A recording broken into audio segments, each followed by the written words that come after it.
Sürrealist Salvador Dali sergisi kapsamında düzenlediğimiz konferansların sondan birincisinde bu akşam Madrid Otonom Üniversitesi'nden Juan Antonio Ramirez'i konusunun başlığı Salvador Dali mimarlık, birer beden olarak binalar olacak.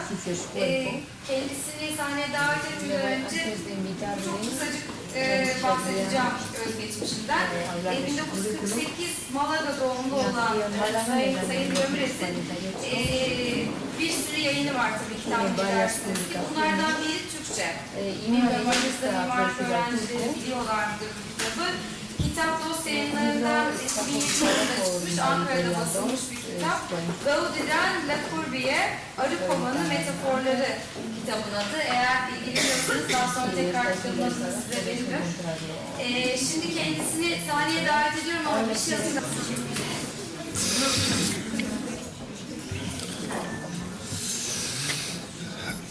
Buenas noches.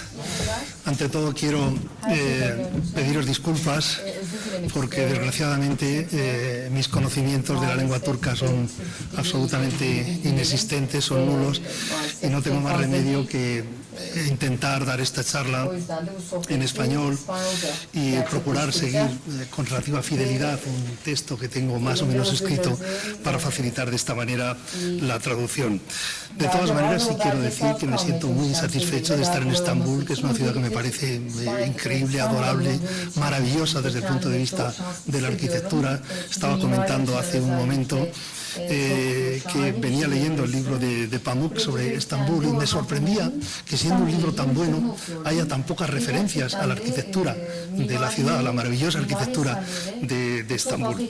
En fin, en cualquier caso voy a hacer una aproximación a la problemática arquitectónica desde un punto de vista muy distinto al que suele ser habitual cuando se habla de arquitectura en términos disciplinares, porque lo voy a hacer estudiando el caso de Salvador Dalí. Dalí, que es bien conocido como pintor, nadie duda ya que tuvo un talento envidiable también como escritor, como diseñador, pero ¿podemos hablar de Dalí como un arquitecto? Yo sostendré que de alguna manera sí, porque el interés de Dalí por la arquitectura no fue un interés ocasional, un interés casual o pasajero, ya que atraviesa todos los periodos de su carrera artística. Y esto es algo que se nota muy pronto en acuarelas juveniles, con vistas urbanas, como estas dos imágenes que se desarrollan supuestamente en la ciudad de Madrid, donde los distintos momentos de unas aventuras nocturnas están localizados en distintos lugares, en distintos puntos de una arquitectura imaginaria de la ciudad. Son acuarelas muy tempranas. Dalí es todavía un hombre muy joven, es un estudiante de Bellas Artes que sale de juerga por la noche y que va representando en distintos puntos, distintos momentos, pero va dando de alguna manera una visión cubista de la ciudad, lo cual es perceptible también en un trabajo como este que tenemos aquí, también del año 1922. Esta preocupación por la arquitectura, que de alguna manera está presente en estas acuarelas juveniles, insisto, llega hasta los últimos años de su vida, cuando Dalí hace arreglos para las distintas residencias en las que vivió, cuando estableció disposiciones arquitectónicas para su teatro museo en la ciudad de Figueras, que es donde había nacido. En fin, se ha investigado bastante en los últimos años en esta dimensión. Se le han dedicado incluso algunas exposiciones monográficas, pero a pesar de esto me parece que no es imposible explorar esta concepción arquitectónica de Dalí desde otros puntos de vista. Dalí, desde luego, se adhirió con mucho entusiasmo al gusto de los surrealistas por las metáforas. La metáfora, según el diccionario, por lo menos los diccionarios más habituales de la lengua española, se dice que es un tropo que consiste en trasladar el sentido recto de las voces a otro figurado en virtud de una comparación tácita. También se dice en estos diccionarios que la metáfora es también una alegoría, en que unas palabras se toman en sentido recto y otras en sentido figurado. Bien, si sustituimos voces o palabras por imágenes, entonces tendremos caracterizado uno de los motores esenciales en el trabajo de Salvador Dalí. Es cierto que podría intentarse catalogar esas metáforas, ya que a pesar de que son muy abundantes, no son infinitas, y para catalogarlas podríamos recurrir a categorías tan clásicas como las de los 4 elementos. Podríamos, por ejemplo, recordar esos cuadros en los que Dalí hace que arda lo incombustible, o que se licúen, o que aparezcan como aéreos algunos elementos sólidos, que no son licuables ni tampoco son sólidos. O también podríamos hablar de las transmutaciones de los reinos de la naturaleza, cuando lo inanimado aparece como lo vivo, o cuando lo vivo aparece como lo inanimado. Pero la estadística completa de los objetos y de sus transmutaciones que vemos en la pintura de Dalí, seguramente esto se podrá realizar algún día cuando acabe de publicarse el catálogo razonado y completo de toda la obra de Dalí, que está actualmente en curso.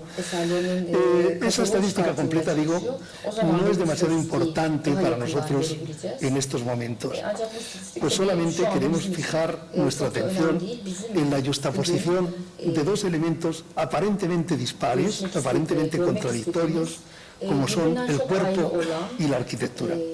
El artista no parece haber visto entre ambas cosas ningún antagonismo. Y esto se deduce de algunas declaraciones y de numerosas realizaciones visuales. Leo ahora un fragmento de Salvador Dalí. Escultura de todo lo extraescultural, el agua, el humo, las irisaciones de la pretuberculosis y la polución nocturna, la mujer, flor, piel, peyote, joya, nube, llama, mariposa, espejo. Esto es lo que dice en 1933 a propósito de las obras, no de un arquitecto cualquiera, sino de Gaudí, Antoni Gaudí, uno de los héroes artísticos de Dalí.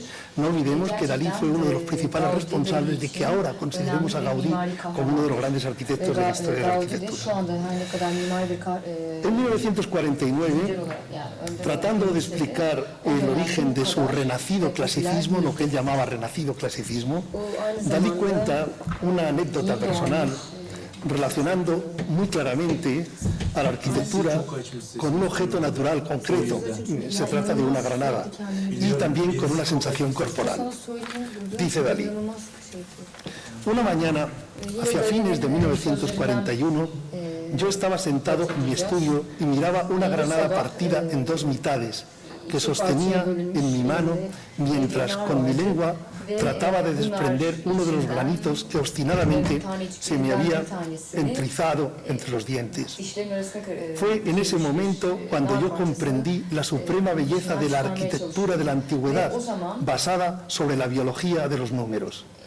Y recuerdo muy bien que en aquel momento mi lengua acariciaba placenteramente mis encías con toda mi fuerza, registrando el relieve de cada uno de mis dientes superiores, como si esta presión pudiera ayudarme mejor a comprender y a recordar mi pensamiento, más y más claro cada vez, que parecía brotar de las mismas profundidades de mi sangre. Esta idea puede ser expresada así: los números no son huesos, los números son carne, y con los dientes apretados musité varios ¡viva! Con los dientes apretados grito de nuevo ahora: ¡vivan las rosas de la geometría! ¡Viva Vitruvio! ¡Viva Gala! ¡Viva la Granada de mi vida! La apasionada reivindicación de la arquitectura del Art Nouveau tiene sentido en Dalí, porque este artista veía esta arquitectura del Art Nouveau como algo literalmente orgánico, legible casi siempre en función de metáforas corporales. Muy tarde ya, en 1973, declaraba lo siguiente en una entrevista a André Pavino: es preciso volver al buen sentido. Gaudí tiene los dedos en la punta del cerebro.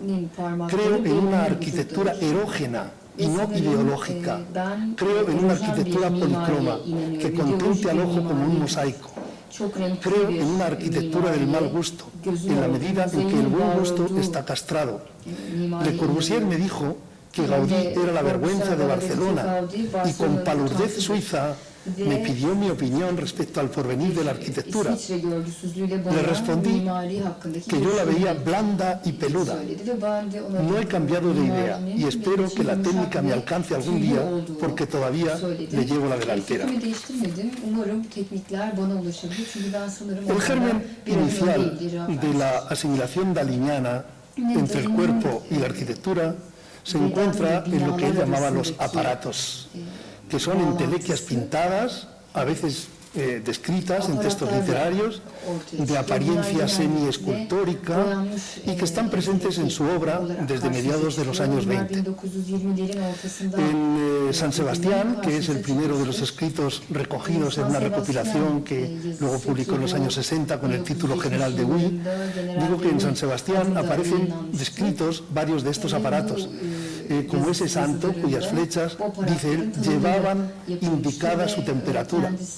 También habla de unos aparatos destilados, rotulados, dice él, con letras dibujadas por Giorgio Morandi. Y un ejemplo de este tipo de aparatos es lo que él llama el heliómetro para sordomudos.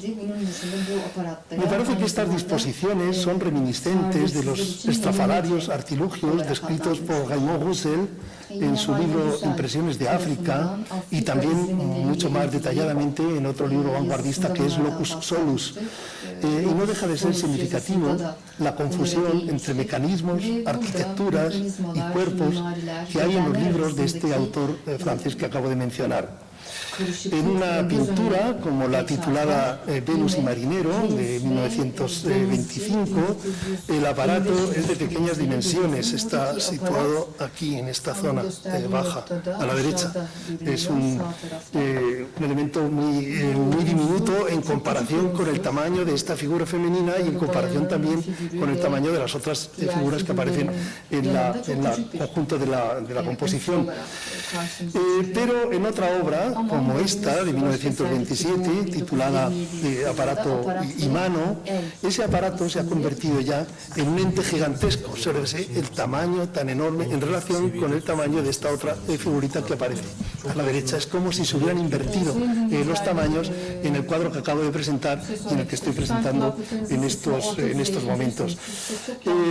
La cabeza de este personaje, más o menos antropomórfico, es una mano desollada, con la representación hipertrofiada de las venas y de las arterias, según la convención de los colores azul y rojo que se usa en los atlas anatómicos, y cuyo tronco y extremidades se han construido con fragmentos de algunos cuerpos geométricos, seguramente inspirados en las figuras escolares de madera o de yeso que solían venir en las cajas didácticas en la época en la que Dalí era un escolar, en la época en la que Dalí asistió a las clases del liceo.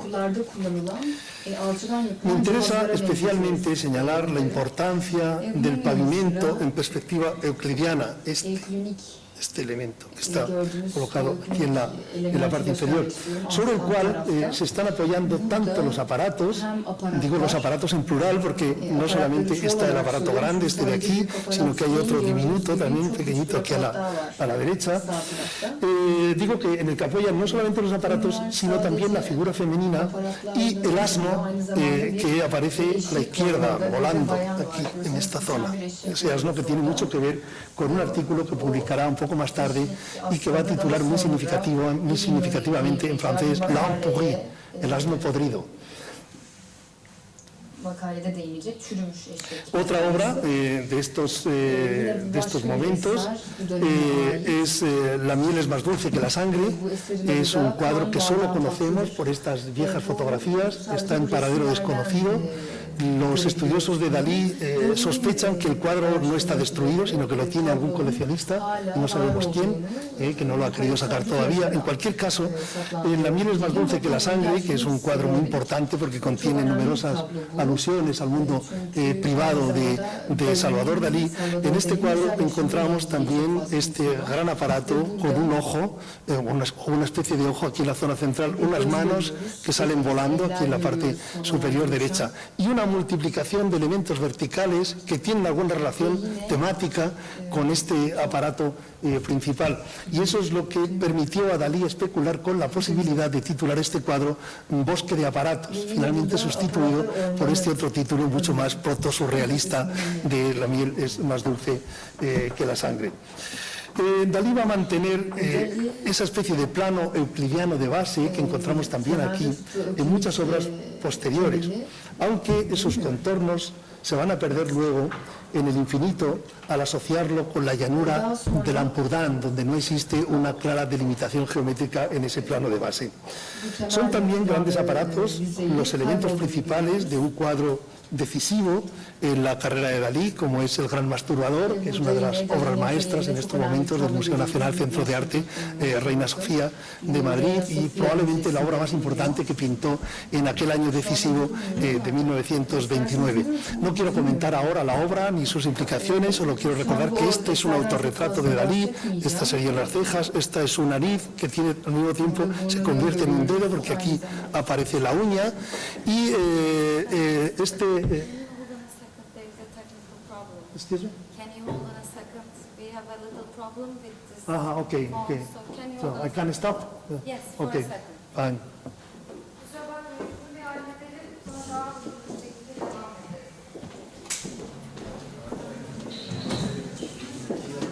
edelim. Más problemas técnicos que no, seguramente no va a ser fácil resolver. Pero bueno, haremos lo mejor posible y yo confío en que si algo en la traducción no funciona demasiado bien, por lo menos las imágenes de Dalí se podrán ver, y de vez en cuando yo señalaré algunas cosas que me parezcan significativas. Estábamos comentando el Gran Masturbador en el contexto de los aparatos, y decía que aunque el Gran Masturbador no está compuesto de elementos geométricos como los otros aparatos que acabamos de ver hace un momento, no obstante esta disposición extraña de cosas que están colocadas unas encima de otras en un extraño equilibrio, y el tamaño desmesurado de esta cabeza y el hecho de que se vaya convirtiendo paulatinamente en un elemento arquitectónico Art Nouveau, nos indica que hay mucho de arquitectónico y hay mucho todavía de tradición de los aparatos en cuadros como este o como este otro, que también pinta el año 1929, donde vemos el rostro de Dalí también aquí, el rostro detumescente. Es un rostro blando que se va convirtiendo en una voluta medio rococó, medio Art Nouveau, y que finalmente se transmuta en un extraño organismo tácitamente arquitectónico o esculto-arquitectónico, escultórico y arquitectónico a la vez, dentro de cuyas celdillas reblandecidas aparece siempre una sola frase en francés: ma mère, mi madre. Esta presencia de la alusión a la dulzura del amor edípico por la madre está muy en sintonía con las lecturas de Sigmund Freud que Dalí estaba haciendo por aquellos años. Quiero decir aquí que algo que es ignorado con frecuencia fuera de España, el primer idioma de Europa Occidental, aparte, bueno, se publicó en alemán inicialmente, al que se tradujeron las obras de Freud, fue al español. Y Dalí pudo conocer algunas de aquellas primeras traducciones de Freud al español, que por cierto eran tan buenas que al propio Freud le parecían casi mejores que sus propios textos originales en alemán. Bueno, no hay ninguna duda de que nos hallamos ante cuerpos transmutados en arquitectura. El rostro de Dalí, como estamos viendo en estos casos, como un ser fluido, es una metonimia del semen, se va convirtiendo en otros cuerpos, se va convirtiendo en arquitecturas curvilíneas. Ya hemos hablado del homenaje que hay en todo ello al Art Nouveau. Hay en estos y en otros muchos ejemplos una ambivalente oscilación entre el aparato propiamente dicho y la escultura humanizada, gigantesca, o entre ambas cosas y las entelequias arquitectónicas.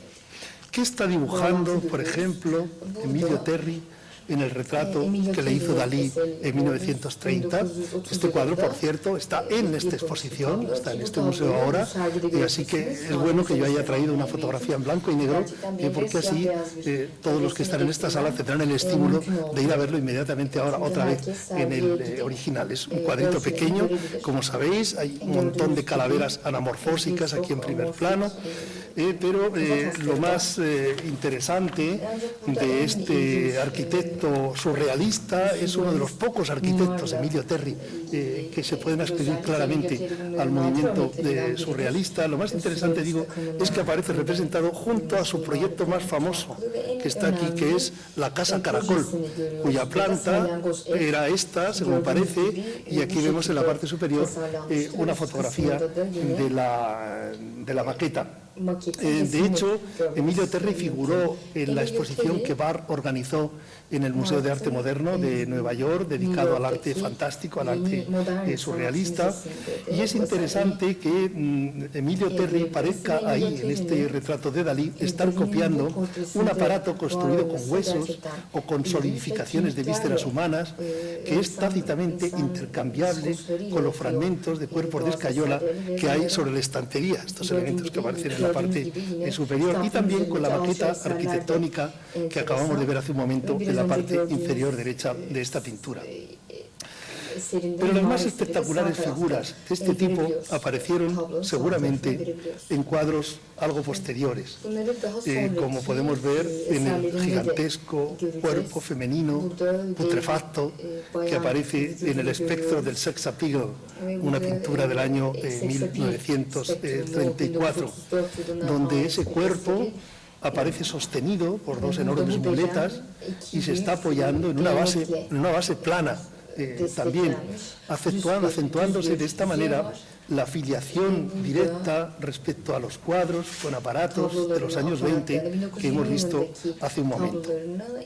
Otro ejemplo célebre es esta pintura, Premonición de la Guerra Civil, de 1935, presento aquí a la derecha un boceto preliminar, un dibujo, y a la izquierda el cuadro acabado que está actualmente en el Museo de Filadelfia. Aquí podemos contemplar a un enorme y paroxístico, como diría Dalí, paroxístico constructo de carne humana en un equilibrio muy precario. Es también un verdadero edificio cuerpo, cuyas dimensiones monumentales se hacen patentes por la elección de un punto de vista muy bajo. Es una indicación sutil, pero muy eficaz, para sugerir la gran altura respecto al observador humano que tiene esta construcción. Y también por la presencia de otros elementos de escala, como este paralelepípedo armario que vemos ahí, que es un referente euclidiano, que está ahí organizando desde el centro, organizándola geométricamente, matemáticamente, organizando toda la representación. Estas grandes esculturas, aparatos, tienden ya a principios de los años 40 a parecer habitables. Las puertas y ventanas que encontramos en algunos de estos indican la existencia de un espacio que está transitado por seres humanos hipotéticos que pueden acceder a los interiores o incluso que pueden disfrutar la luz de los exteriores. En Paranoia podemos ver algo parecido, hay un suelo euclidiano en perspectiva, una especie de gran pavimento o de gran tablado de teatro, y en el centro se encuentra esta enorme construcción escultórico-arquitectónica, es un edificio cuerpo, literalmente, que puede ser coronado por personas y tácitamente habitable, lo cual aparece también en cuadritos poco conocidos, como este que está también en las colecciones del Museo Gala Dalí de Figueras, que es el que ha prestado, en fin, los materiales para la exposición que hay actualmente en este museo. Este cuadro se titula Máquina máquina de coser y paraguas, y se supone que es un proyecto para la película Spellbound de Hitchcock, de la que hay aquí algunas interesantes fotografías. Quiero llamar la atención acerca del tamaño desmesurado de esto, que no es exactamente una máquina de coser, sino que es una máquina de coser que al mismo tiempo tiene implicaciones orgánicas, como puede verse por ese seno femenino que encontramos en ese punto donde incidirían las agujas de coser. Estas disposiciones abundan, en el caso de Dalí, en los decorados de teatro, como si el artista hubiera llegado a esta concepción estimulado por las entradas del escenario tradicional. Lo encontramos en su idea para el ballet Laberinto del año 1941, donde vemos un torso casa o una especie de cuerpo mastaba, con una gran puerta trapezoidal que aparece tallada en el pecho pétreo de este personaje. La representación de la obra se hizo el 8 de octubre de 1941 en el Metropolitan Opera House de Nueva York, con un libreto, con decorados y con trajes de Dalí. La coreografía fue de Leonid Massin. En el boceto, en uno de los bocetos, el artista escribió: no tener en cuenta los pasillos, como si pretendiera con esta frase acentuar el carácter no disciplinar, es decir, corporal de la arquitectura. Un arquitecto de verdad nunca diría no tener en cuenta los pasillos, porque el pasillo es el lugar donde se pasa. Dalí era un arquitecto no disciplinar, es un arquitecto, podríamos decir, irracional, que puede permitirse el lujo de prescindir de los lugares de paso. En los dibujos preliminares para los decorados del ballet Romeo y Julieta, como este, del año 1942, luego reelaborados para la película Destino de Walt Disney, de la cual hay aquí una reconstrucción en esta exposición del año 1946. En todos estos casos, digo, Dalí imaginó algo así como dos torreones manos conectados entre sí por una especie de tela de araña semi-arquitectónica. Las pequeñas ventanas de estas estructuras indicaban la existencia de un espacio interior, aunque no fuese mucho lo que Dalí dejaba adivinar de todo ello. Para la misma película, es decir, para Destino, de la que habría hecho con Walt Disney, hizo también en 1946 un diseño muy explícito, con la asimilación, como puede verse ahí, entre un cuerpo femenino retorcido en espiral y la Torre de Babel pintada por Peter Bruegel. Me estoy refiriendo a la versión que hay en el Kunsthistorisches Museum de Viena. Y cosas parecidas a esta encontramos en otras obras posteriores, como este Atleta Cósmico, que es ya una obra tardía, de 1968, donde el carácter arquitectónico de esta escultura parece reforzado porque aquí hay un fragmento de la escalera perfectamente visible.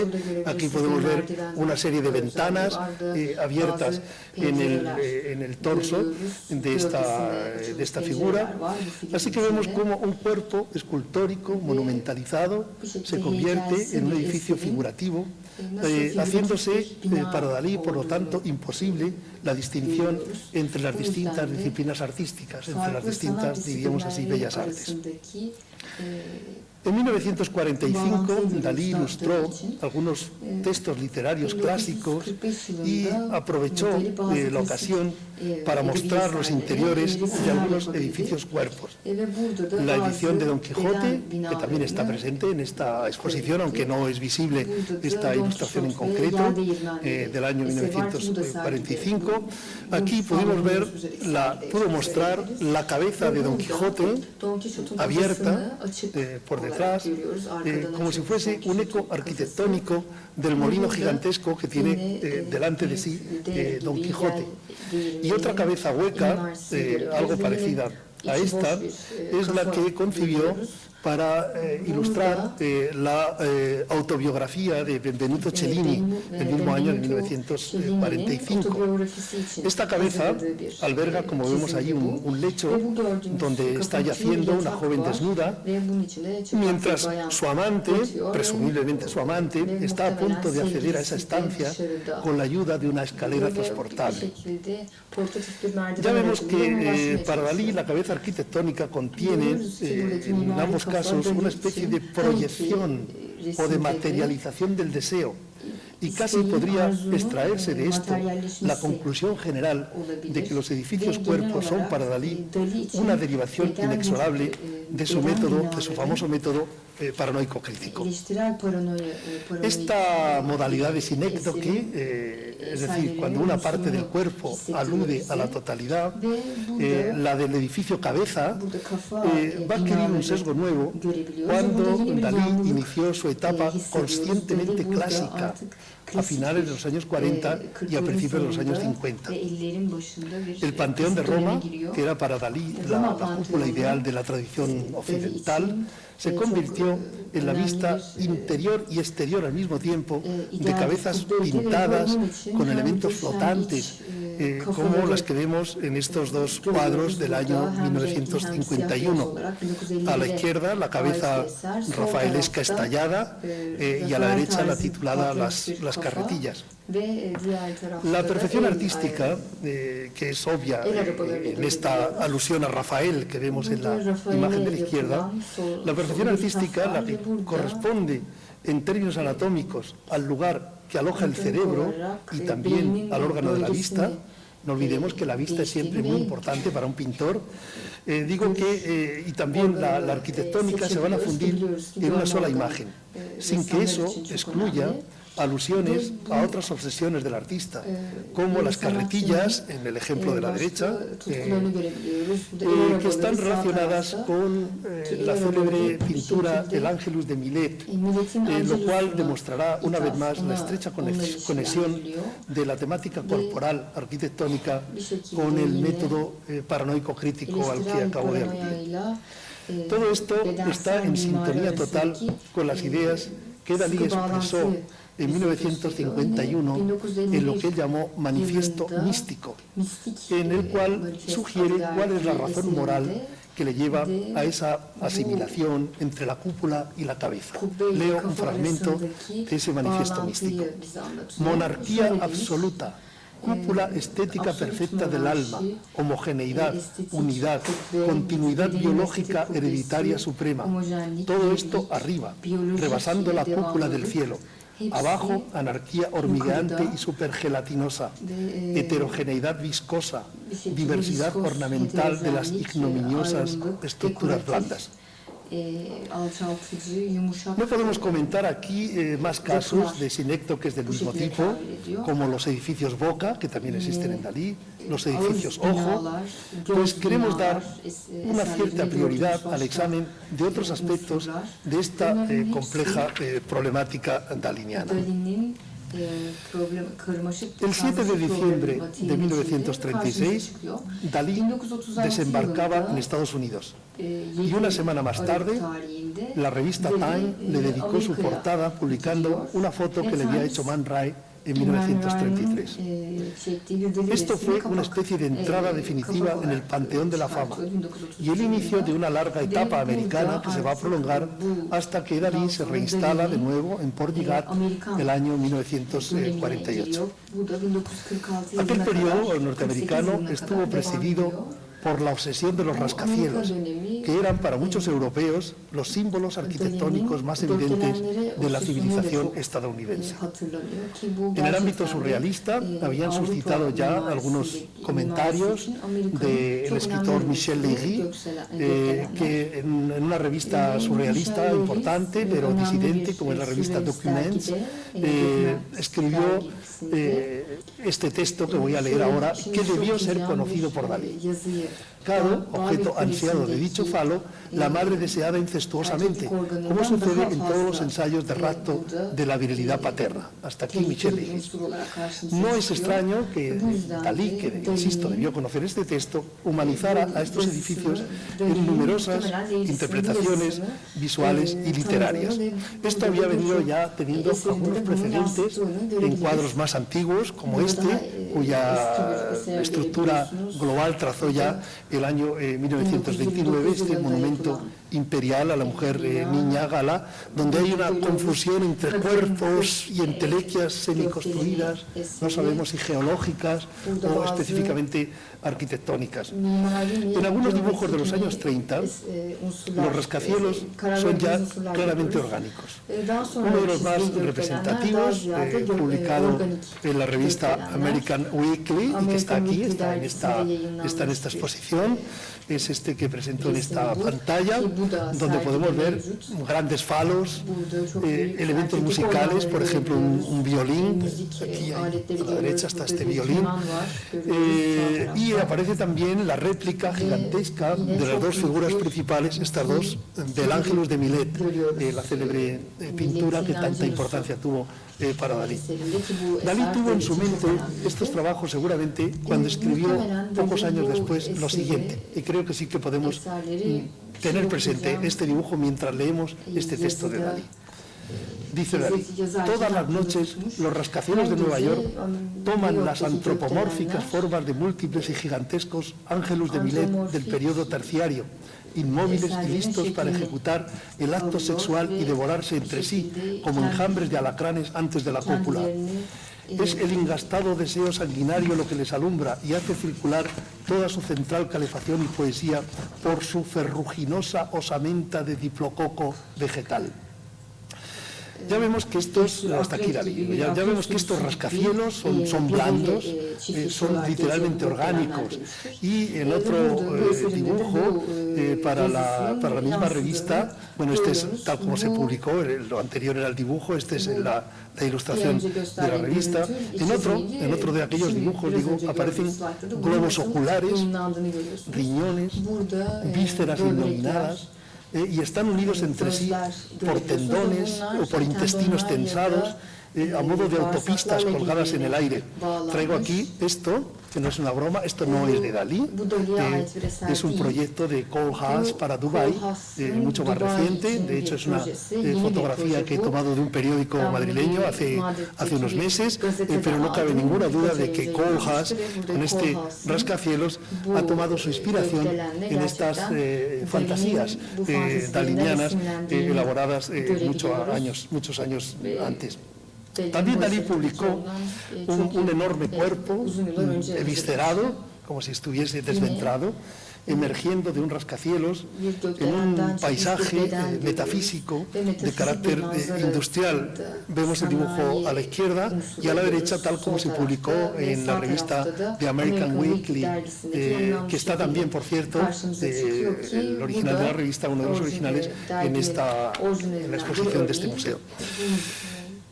Es esta clase de concepciones del rascacielos la que va a mantener con bastante fidelidad prácticamente hasta el final de su vida.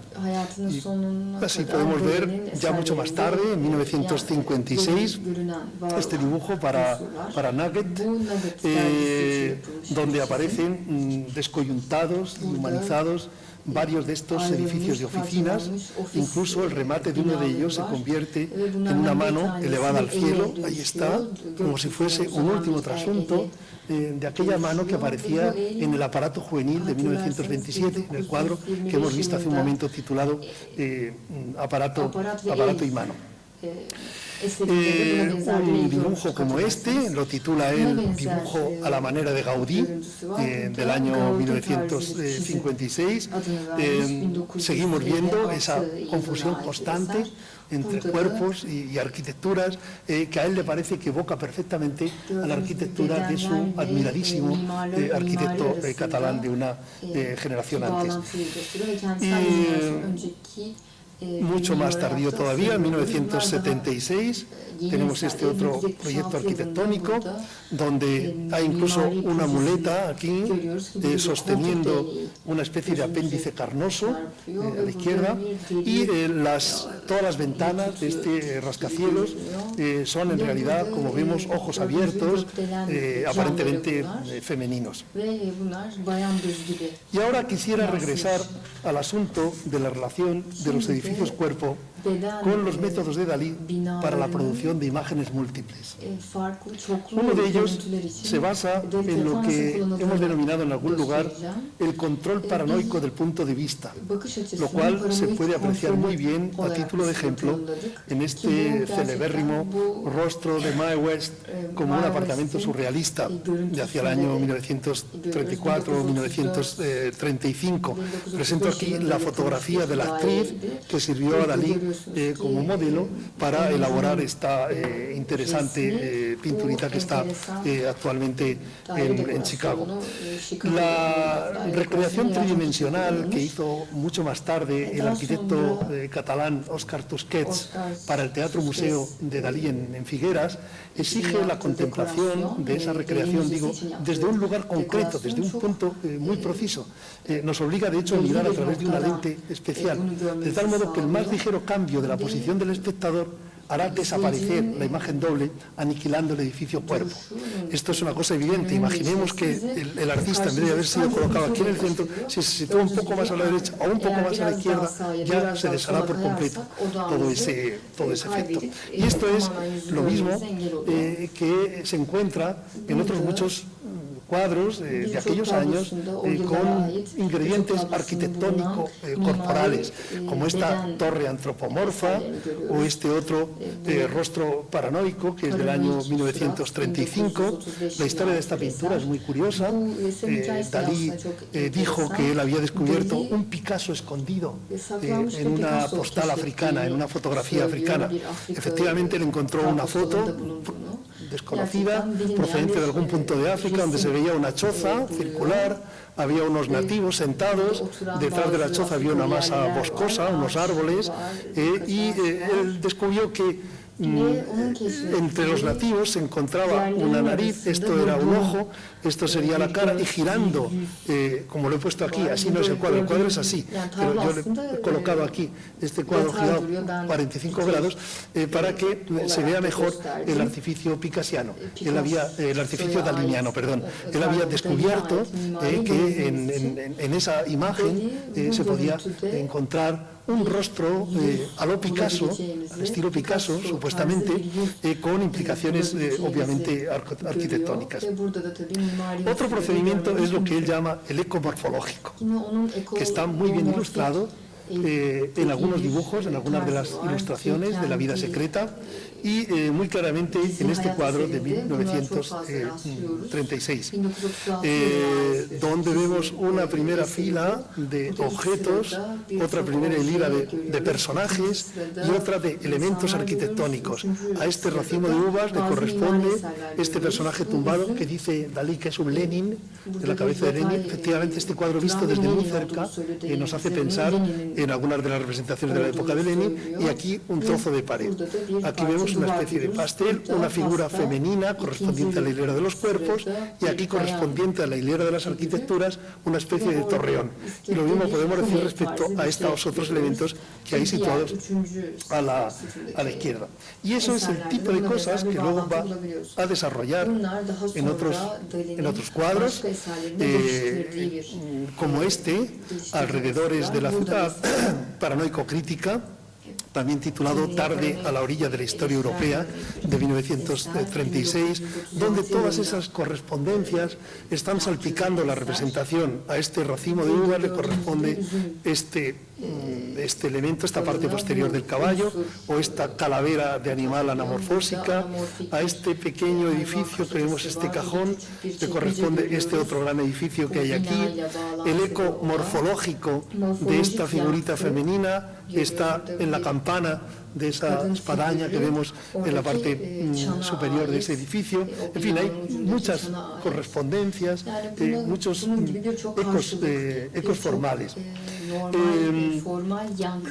Un buen ejemplo de esto está también en el llamado Estudio para el retrato geodésico de Gala de 1936, donde vemos la cabeza de su mujer vista desde atrás, que está repitiéndose en la forma de un templete con cúpula que hay al fondo de la representación. Cada detalle anatómico o cada elemento indumentario de la figura humana encuentra su correspondencia en otro ingrediente del edificio. E incluso la oreja femenina se repite en una extraña configuración ornamental que hay a la izquierda de la escalinata de acceso, que recuerda, por cierto, bastante algunas de las formas de Gaudí. Esta es la oreja y este elemento ornamental que tantas reminiscencias gaudinianas tiene. Otro caso excelente del mismo procedimiento, eco o desarrollo, tal vez del boceto comentado, es el cuadro titulado Mi mujer desnuda, mirando su propio cuerpo transformarse, 3 vértebras de una columna, cielo y arquitectura, un cuadro del año 1945.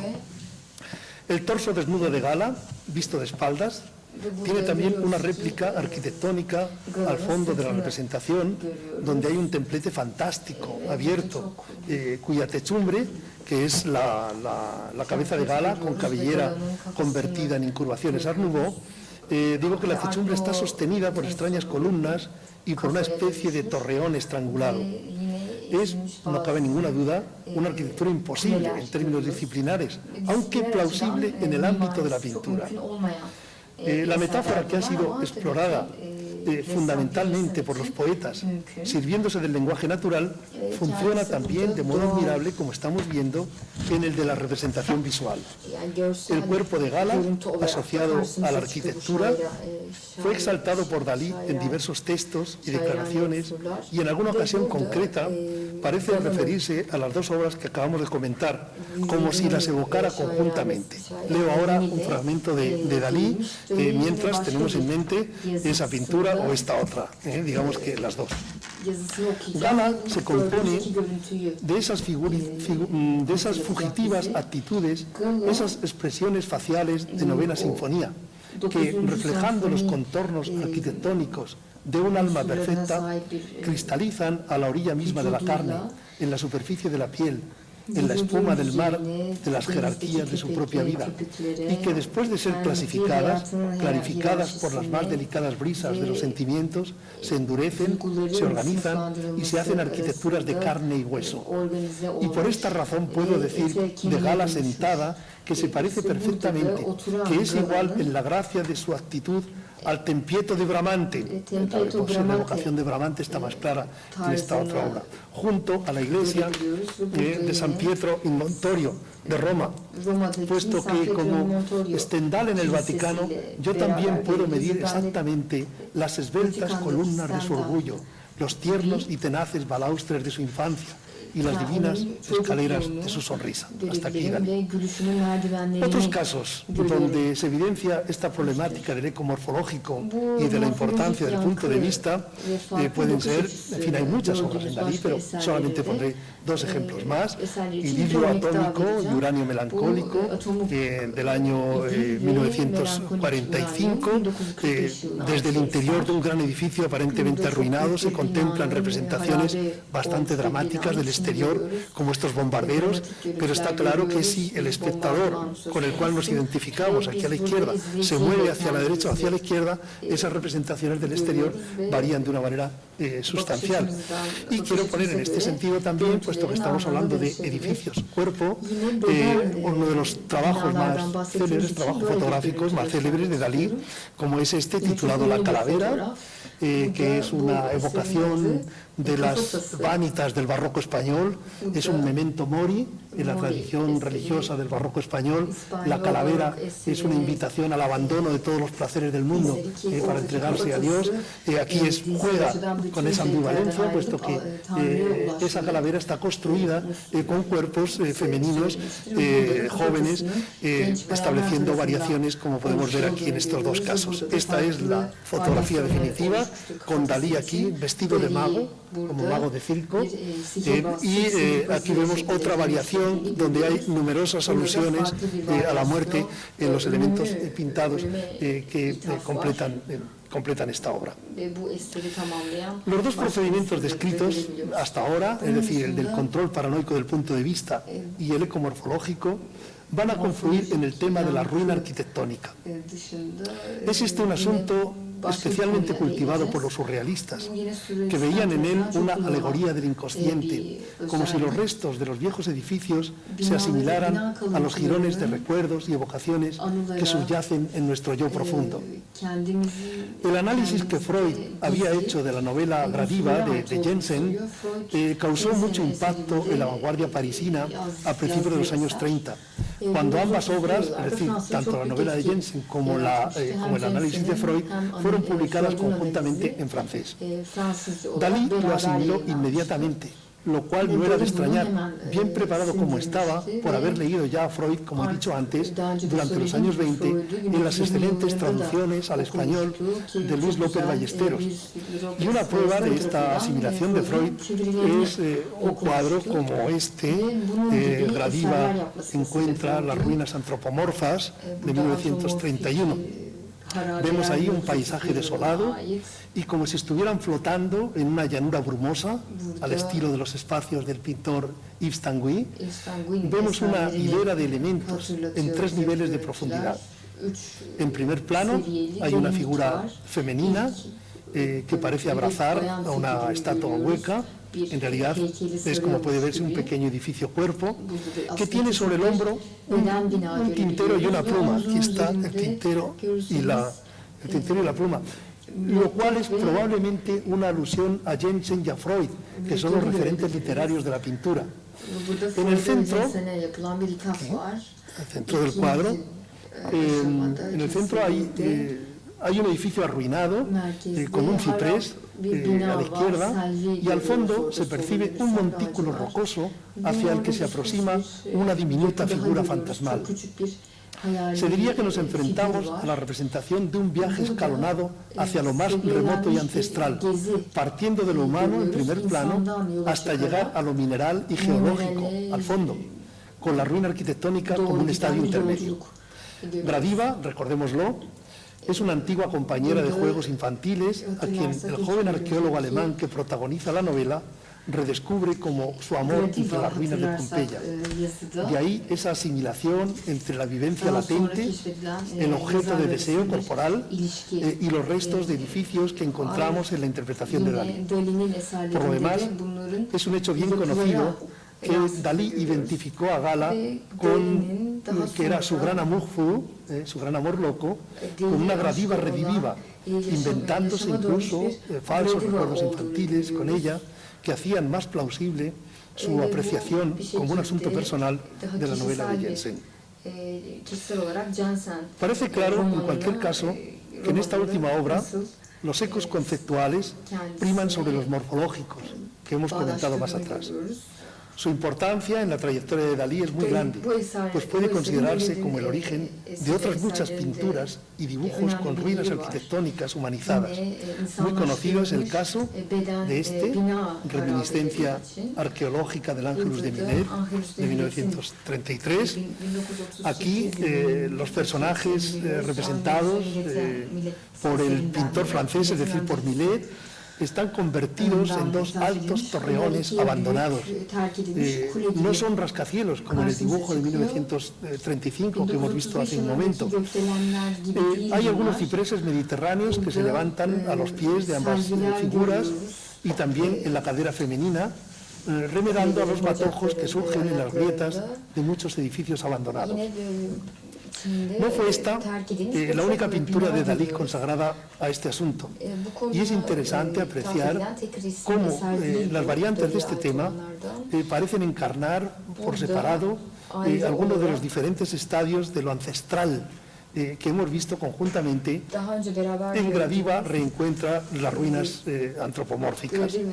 Aquí, en Atavismo del crepúsculo, de 1933-34, el hombre está esqueletizado, y lo vemos, convertido en un esqueleto, como si hubiera sido ya devorado por la mujer mantis que se halla aquí a la derecha. Dalí identificaba esa figura femenina con la mantis religiosa que devora al macho en el momento de la cópula. Y en cambio ya en esta otra pintura de 1933, el Ángelus Arquitectónico de Millet, ambos seres, los dos, el hombre y la mujer, se han convertido en rocas erosionadas, solidificaciones de nubes, homenajes formales o ecos, podríamos decir, ecos formales de los prodigiosos remates que su admirado arquitecto Antoni Gaudí había levantado sobre la techumbre de la Casa Milà en Barcelona, uno de los edificios más famosos de Gaudí. El asunto que nos ocupa ahora adquirió un sesgo nuevo con el estallido de la Guerra Civil Española de 1936-1939 y luego de la Segunda Guerra Mundial, muy poco después, entre 1940 y 1945. Una novedad básica de aquellos conflictos fue el volumen y la intensidad de las destrucciones, pues nunca antes, en ninguna otra guerra de la historia humana, habían alcanzado una dimensión tan colosal los arrasamientos de edificios y de ciudades enteras. El bombardeo clásico con cañones de largo alcance o la colocación de minas fueron ampliamente sobrepasados por las técnicas hitlerianas de la Blitzkrieg, la guerra relámpago, ensayadas por primera vez con el bombardeo de Guernica en 1937 y desarrolladas hasta el paroxismo en todos los escenarios europeos de la contienda mundial. No era fácil en estas circunstancias cultivar el tema de la ruina como un asunto romántico, simbolizando un mero regreso a un idílico inconsciente, y conviene detenerse un poco en las razones por las que Dalí se sirvió entonces del control paranoico del punto de vista para hacer aparecer figuras humanas entre restos arquitectónicos. Las técnicas militares que se ocupaban de hacer invisibles para el enemigo tropas y pertrechos le estimularon a hacer una audaz readaptación de su método paranoico crítico. No era este un asunto nuevo, pues algunos artistas de formación cubista y futurista habían inventado durante la Primera Guerra Mundial interesantes modos de camuflar barcos y cañones.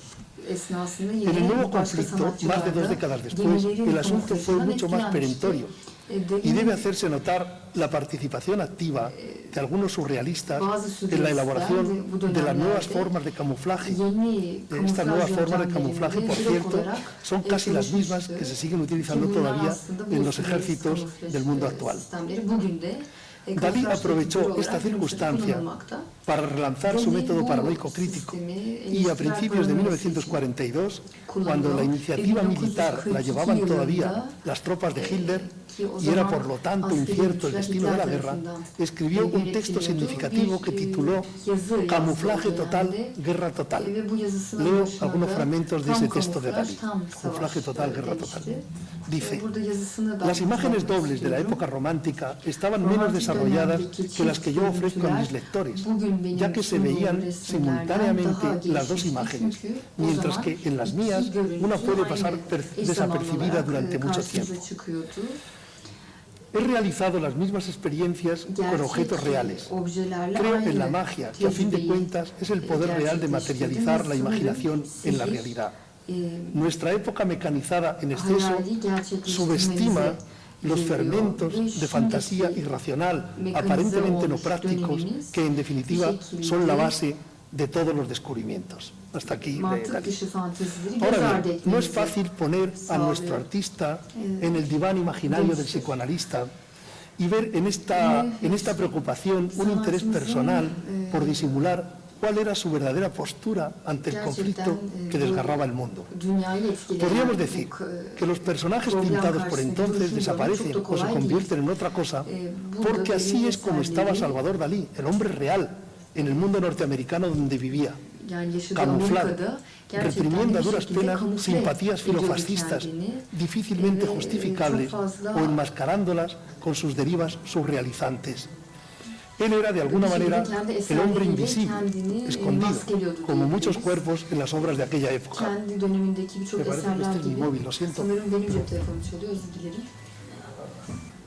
Lo siento, pido disculpas. Yo me enfado mucho como profesor cuando a mis estudiantes les suena el móvil y ahora resulta que me suena a mí sin querer.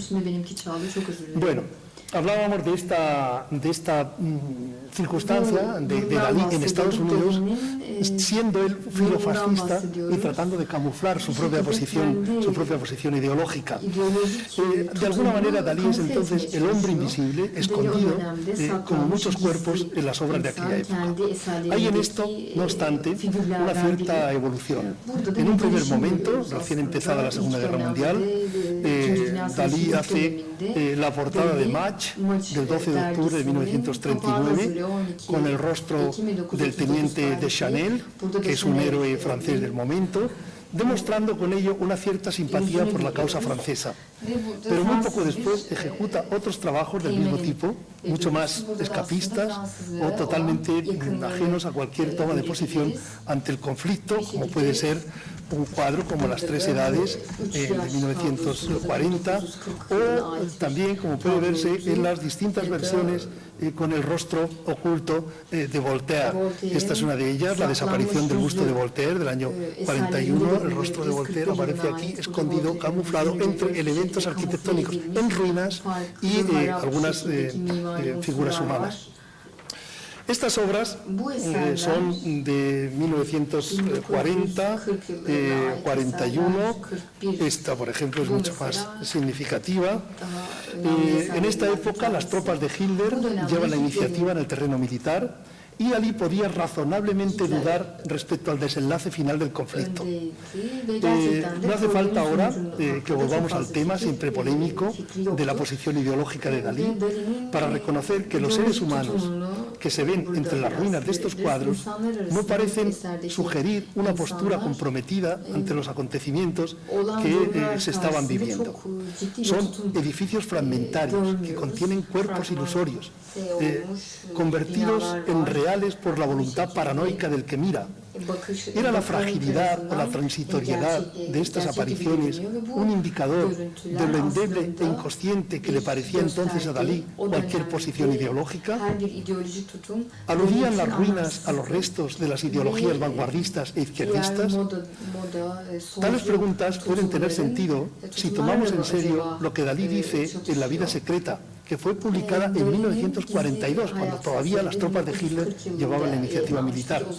Esta obra literaria es la que refleja mejor su estado de ánimo en aquellos momentos. Se trata de un libro con argumento, una especie de novela de iniciación, donde se cuenta, entre otras cosas, el regreso de un hijo pródigo, de un antiguo vanguardista, que es el propio Dalí, al seno familiar y a lo que él llama el orden eterno de las cosas.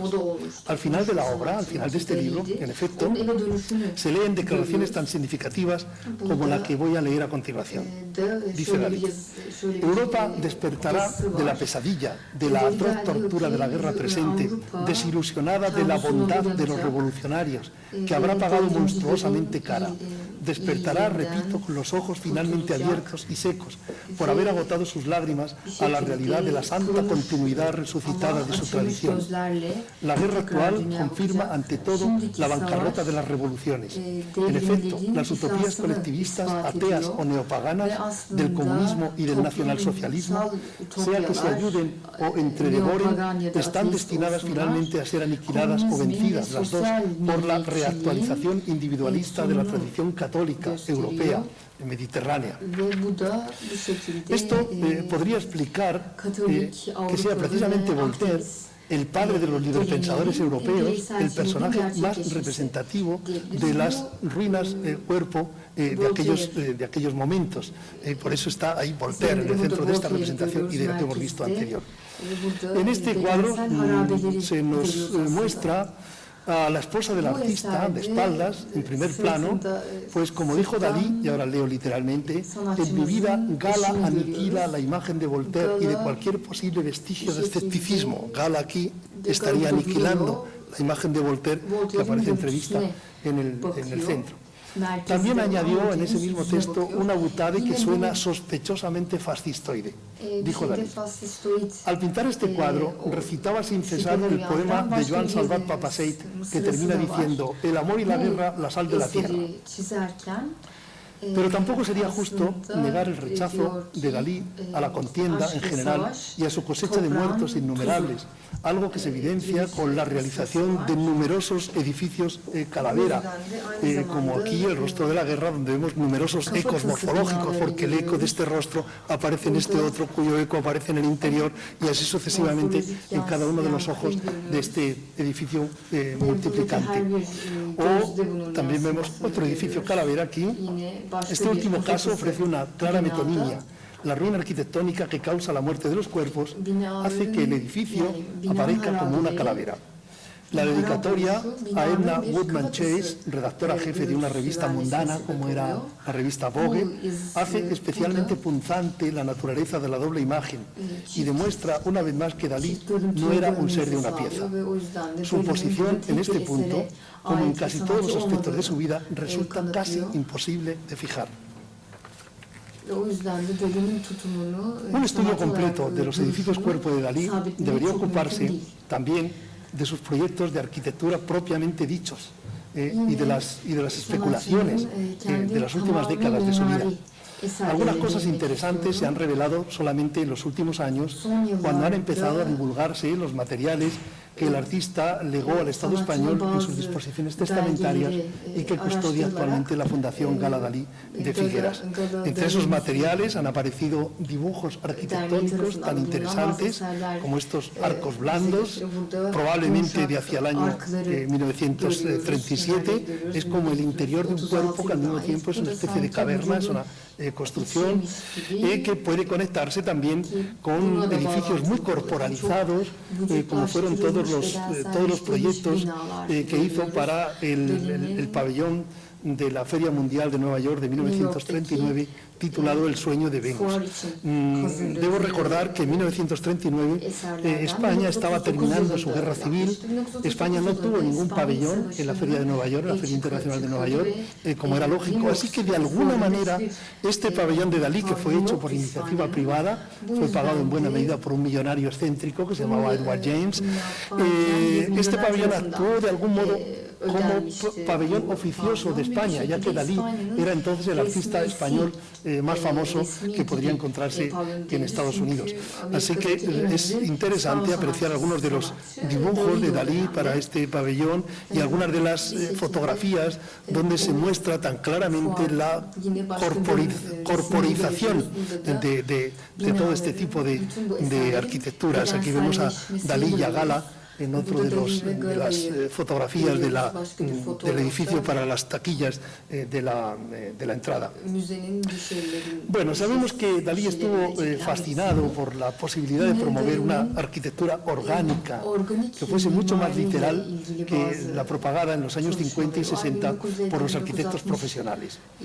En aquella época de piscinas y de mesitas de riñón con abundantes curvas ameboides que están inspirados en algunos estilemas banalizados del surrealismo, Dalí miró con mucha atención un libro de diseños arquitectónicos raro y fascinante, como es el de un tal Jacob Königsberg, en el cual, junto a algunos proyectos arquitectónicos e impresos, el artista catalán dibujó delirantes edificios cuerpos que sobrepasaban algunas de las fantasías más alocadas de la época. Y es por aquellas fechas cuando proyecta edificios como esta iglesia suspendida, parece que estaría colgando desde la parte superior, recuerda vagamente a las torres de la iglesia de la Sagrada Familia de Barcelona, pero mucho más que eso recuerda todavía tendones, cuerpos abiertos, fragmentos de cuerpos en disección, y desde luego que el elemento corporal le sirvió como base para otros diseños arquitectónicos. Eso está muy claramente demostrado en trabajos como esto que hizo en colaboración con el fotógrafo Melito Casals. Dos manos juntas le sirven para crear un ámbito arquitectónico dentro del cual construiría el altar de una iglesia cristiana, que luego podría colocarse con elementos arquitectónicos como pueden verse aquí con todos estos sillares, y todo ello en un paisaje de inspiración más o menos metafísica, más o menos a lo Giorgio de Chirico, siguiendo la tradición que él había puesto en práctica con muchos proyectos anteriores. De 1963 son también, en fin, aparte de estos collages con bolas alineadas, son algunos de los años 60, son también algunos de los proyectos arquitectónicos que va a materializar en los últimos años de su vida. Un gol que rediseñó para regalárselo a su esposa Gala. Esta es una imagen del teatro de Figueras, esta es una de las más conocidas, con la Torre Galatea, que yo creo que tiene mucho que ver con la Torre Galatea de Estambul. No sé cómo le llega esta idea a Dalí. Dalí hace un juego de palabras, es una torre dedicada a su esposa Gala, naturalmente, como su esposa se llama Gala, es lógico que le haga la Torre Galatea, pero al mismo tiempo es una evocación fantaseada de la lejanísima torre de Estambul, si mi hipótesis no es descabellada. Y ahora algunos imágenes como estas de la casa de Dalí en Portllgat, con una especie de pilastra que es un cuerpo humano con las dos piernas aquí en la parte posterior, y una piscina con forma fálica que al parecer tenía erizos en la parte inferior y que obligaban por lo tanto a no poner el pie nunca en el interior de esta piscina cuando uno se bañaba. Si Dalí hubiese tenido la oportunidad de ser un arquitecto práctico, un arquitecto efectivo, es muy probable que hubiese podido incidir de una manera decisiva en la historia de la arquitectura contemporánea, reorientándola en un sentido muy distinto al sentido racionalista que la arquitectura, como sabemos, ha tomado en nuestros días. Bueno, muchas gracias por vuestra atención, y ahora si queréis hacer alguna pregunta o observación, pues con mucho gusto lo contestaremos. Bildirmek isterseniz ya da soru sormak isterseniz mikrofonu verebiliriz.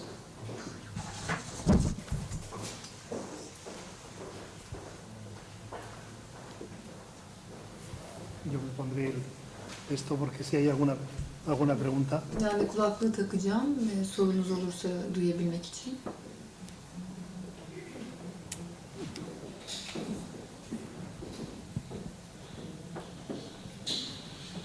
Me parece que haya una... Sorusu olan var mı acaba? Peki o zaman hem Sayın Rönder'e teşekkür ediyoruz hem de size katılımınız için teşekkür ediyoruz. Si no hay preguntas, le agradecemos a nuestro